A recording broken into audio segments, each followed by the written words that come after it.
All right, let's get right into it. We're about to unpack one of the most beautiful and frankly mind-bending stories in all of physics. It's a tale of two absolute giants, Isaac Newton and Joseph Louis Lagrange. Now, they gave us two totally different yet somehow equally correct ways of describing how everything in the universe moves. And this isn't just about a couple of different equations, it's about two completely different ways of seeing reality itself. You know, at the very heart of all this is one simple question. When you throw a ball, or when a planet goes around a star, it follows a very specific path, right? Out of all the infinite paths it could take, it only takes one. So how does it decide? How does it know which way to go? Well, Newton and Lagrange gave us two stunningly different answers to that exact question. And just to see why we might even need another way besides Newton's, take a look at something like this. A regular pendulum is simple enough, but what if the thing it's hanging from can also move? All of a sudden, if you're using Newton's methods, you have to track the tension in the rod, the force from that moving support, gravity. You have to calculate every single push and pull at every single moment. It becomes, and this is a quote, nightmarishly complicated. It's a real headache. So that complexity, that messiness, it really sets the stage perfectly for our story. We're going to look at these two brilliant minds and the two totally different lenses they gave us for viewing how the cosmos works. And this is the part that you really have to wrap your head around. This isn't a story of right versus wrong. These are both equally true ways to describe the universe. One is a story about what's happening right here, right now, cause and effect. The other is a story about a grand overarching principle that governs the entire journey. So let's start with the one we all learned in high school.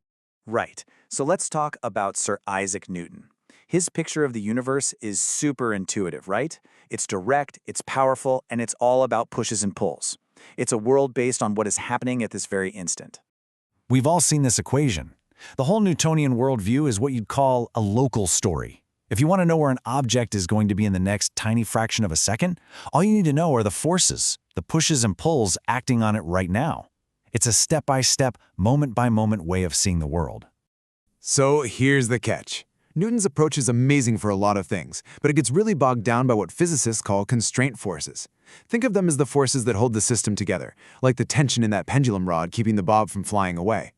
Calculating them is usually the hardest part of the problem, and honestly, most of the time we don't even care what the tension is. We just want to know where the pendulum is going to swing next. And that frustration, that messiness of the constraint forces, is the perfect doorway for our second hero, Joseph Louis Lagrange. He shows up about a century after Newton and says, hold on, what if we've been thinking about this all wrong? What if we could describe motion without ever talking about forces at all?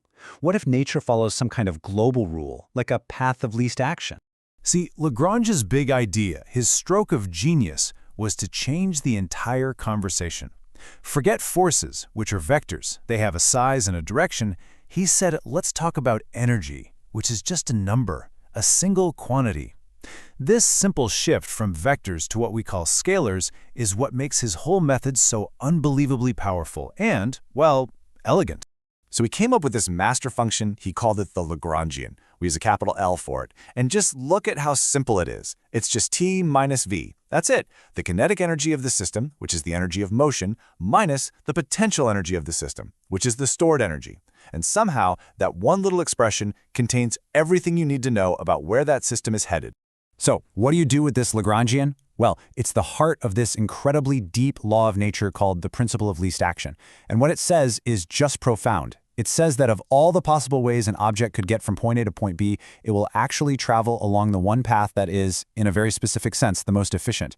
It's almost as if nature is fundamentally lazy, in the best possible way. Now, I know that sounds a little abstract, so let's use the classic analogy. Picture this. A lifeguard on a beach sees a swimmer drowning out in the water. What's the fastest way to get to them? It's not a straight line, right? Of course not, because the lifeguard can run way faster on the sand than they can swim in the water. So what do? They instinctively run further down the beach to make the swimming part shorter. They are finding the path of least time. Well, nature does the exact same thing, but instead of minimizing time, it minimizes this thing called action. So what is this action that nature's always trying to minimize? You can think of it like a total cost for taking a trip. For any possible path, you just calculate the Lagrangian, that T minus V value, at every single point along the path and add it all up. The path that nature actually takes is the one where that total sum, that total cost, is the absolute lowest. It's not a step-by-step choice, it's a big picture choice that takes the whole journey into account at once. Okay, so we've got this beautiful, almost philosophical principle. Nature is economical. Great, but why does it actually work so well? What makes this shift to energy so much better for tackling those really complex problems? And here it is. This is the magic trick. In Newton's world, you're forced to wrestle with all those annoying constraint forces. But in Lagrange's world, because you're describing the system with energy and using coordinates that automatically respect the constraints, those forces, they just vanish. Poof! They're gone from the equations. They're still there, doing their job, holding things together, but you never have to calculate them. It's an incredible shortcut. This table really nails the difference. Newton's way is local. It's instantaneous. It's based on forces, asking, what's happening right this second? Lagrange's way is global. It's holistic. It's based on energy over an entire path, asking, what's the most efficient journey from start to finish? And the crazy part? They both give you the exact same correct answer. The perspective is just totally different. And here is the real kicker. This isn't just some clever, dusty old trick for solving 18th century mechanics problems. The principle of least action is one of the deepest, most fundamental ideas in all of science. It's baked into Einstein's relativity. It's at the core of quantum mechanics. It's the mathematical foundation we use today to do things like plot the most fuel-efficient trajectory for a Mars rover, or to program the incredibly complex motions of a robotic arm. This idea is everywhere.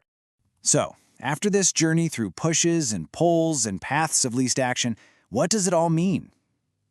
Well, what we've seen are two radically different yet equally true portraits of the elegant universe we live in.